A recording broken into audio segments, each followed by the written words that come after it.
I think it goes without saying that I'm a huge fan of Otto and her music, and with the release of her first album Kyogen not too long ago, I thought it would be a good time to try something a little bit different and have some fun. Today, I'm going to be looking through Otto's complete discography and reviewing every single song that she's released or been featured on in, you guessed it, 10 words or less. I won't be going over her covers today, but songs like Shikabanaze and Love Ka are fair game since Otto's versions have formal releases on streaming and whatnot. I'll be rating everything on a scale of 1 to 10, with a 5 being totally average, anything above a 5 being good, and anything below a 5 being bad. Keep in mind though, these are all totally subjective ratings based on my personal enjoyment. I'm not trying to be any kind of definitive authority on the quality of these songs. All of them are very good in their own right, and all the silly numbers are just my silly little opinions. So with all of that out of the way, let's just take things from the very beginning. A very promising first feature to start a career with. A corpse is Get it? Cause that's what Makima said. Whose fucking baby was it that just unplugged the song? I'm pretty sure you're not supposed to smoke stick candies. Too captivated by Otto's performance to be disturbed by, everything. Those growls have some real bite. Did someone order some apathy with a side of bass? I love the breakdown in the last chorus. Very cool. Wishing Otto did more duets. Oh, she's great with Nakimushi here. I still can't stop listening. It really is that good. Diet Perfection is pretty much still perfect. I don't know what emotion I'm feeling, but I'm impressed. I seriously couldn't think of anything funny for this one. What a home run. What do you mean I've already made that joke before? Get your money up, not your funny up. Wow. The gold standard of remixes in my opinion. It's that good. You know, maybe God is left-handed. I think the little car is really funny. If she punched me full force, I'd say thank you. Yo, Persona 5 looking kinda different right now. Still not sure what Gabuli really is, but this slaps. But what if she was dripped out of her mind? It's beautiful and I love it.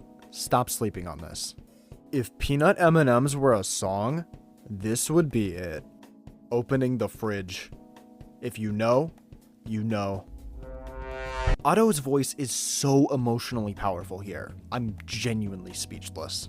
A dubious little creature getting up to mischief. This just might be my favorite version of Senbon Sakura. Silly freaking goofball fails to understand what crying is? Not the easiest song to Google without knowing the artist. John Yakitori and Otto have literally never missed.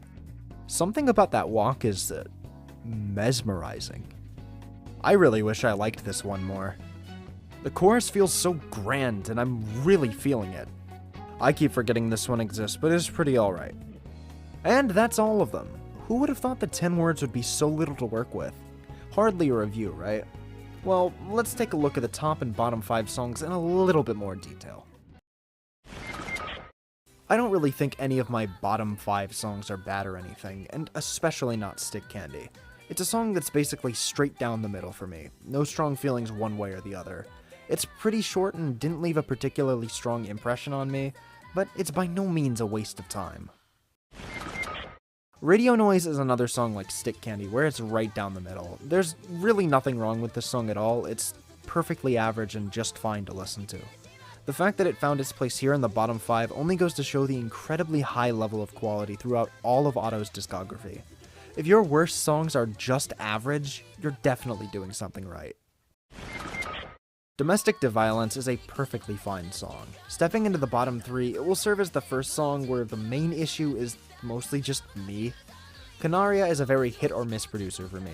While I enjoyed King and wholeheartedly loved Envy Baby, a lot of the rest of his discography doesn't really do much for me. Domestic de Violence finds itself leaning more towards the side of Canaria's style that I don't enjoy as much.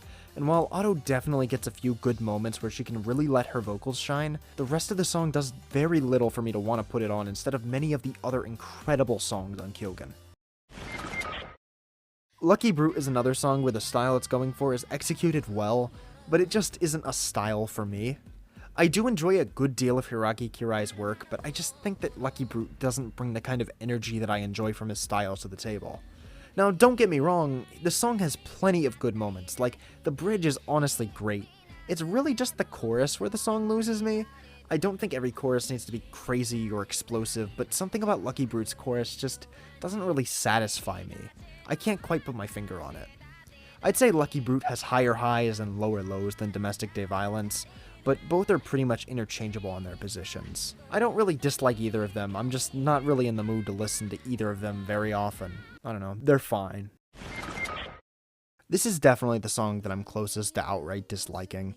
Anemone does next to nothing for me, it just really is not my style. The instrumental is really simple and restrained, and it's quite repetitive for most of the song too. It's more of a low-key tone, so Otto can't really go crazy with her vocals and carry the song either. She does a good job for what the song itself is going for, but I just find myself without anything to really latch onto when I listen to it. Also, I'm not a fan of how the whole verse stops for the sound of a baby crying. It's just kind of weird and jarring. Anemone is not a bad song, and I don't want to make it sound like I hate it or anything, because I really don't. But it definitely is my least favorite of all of Otto's songs released so far. I mean, something had to be. I'd much rather listen to pretty much any of her other songs at any given moment, but especially Freud Meta is my wildcard pick for the top 5. You know, it's somehow slipped under my radar for the past half a year, and I only found out about it just before I started writing this video, but I really love the feeling it gives off musically, especially from the very pronounced bass line in the chorus or the fun lyrical rhythms in the verses. You know, the lyrics add quite a bit for me too. I love the way that things are described and really paint a palpable picture in my head. In a way, I kind of relate to it. I mean, it's been almost 2 months since my last big upload, and I'm definitely guilty of sitting in front of an empty Google Doc and spending my days simply breathing in and breathing out. I wanted to include a little bit of extra variety in my top 5 for this video, so I decided to mostly pass over songs that I've already talked about in other videos for now. So while Freud Meta might not be technically scratching the true top 5 Otto songs, I'm really digging it at this moment of time, and I really wanted to share it. I really like Eat. John Yakitori and Otto always seem to make bangers together, but Eat still remains undefeated as my favorite collaboration between the two. I love how punchy and grand it feels, especially when the chorus really starts hitting. It's just so much fun to listen to, but I don't really have a whole lot to say about it specifically. I like just about everything here, and I'm never disappointed when it comes on. I think both Otto and John Yakitori brought their best to the table for this one. Pun intended, I guess. While I did mention Gira Gira incredibly briefly in my video about the rise of Otto, I really didn't say anything about the song itself there. That's because at the time, I really didn't have a whole lot to say about it. In hindsight, I really did the song dirty. I thought it was perfectly fine, but it didn't really have the same strong impression on me that Otto's previous 2 singles did. Now that I've spent more time with it, I've come to appreciate the song a lot more. While it isn't as in-your-face with its presentation, it's still plenty striking and impactful, especially lyrically. It has really stuck with me over time, and I've come to appreciate it so much more than I did a few months ago. I honestly kept forgetting that Itakote even released for a couple of months, and had only listened to it a handful of times before I started working on this. But in the time since then, it really started to hit me how beautiful the song really is, and especially the piano and strings version. Otto's vocals are so rich with emotion, and the instrumentation does so much to elevate things even further. The lyrics really hit home for me too. Something about "I want to see you" just feels so real to me, and really helps me connect with the song on an even deeper level. I slept on Itakote for far too long, and I bet you are probably sleeping on it too. Please give this song a chance if you haven't already, or even just go give it another chance if you haven't heard it in a while. I swear, it really hits hard when you get into it, and seriously, I cannot recommend the piano and strings version enough. I honestly think it might be better.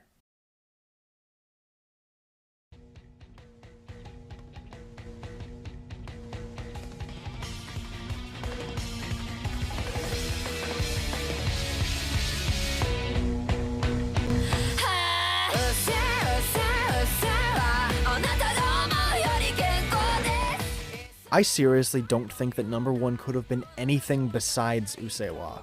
In my eyes, it will always be the Otto song. I am not at all joking when I say that I have listened to it nearly 200 times in the last year.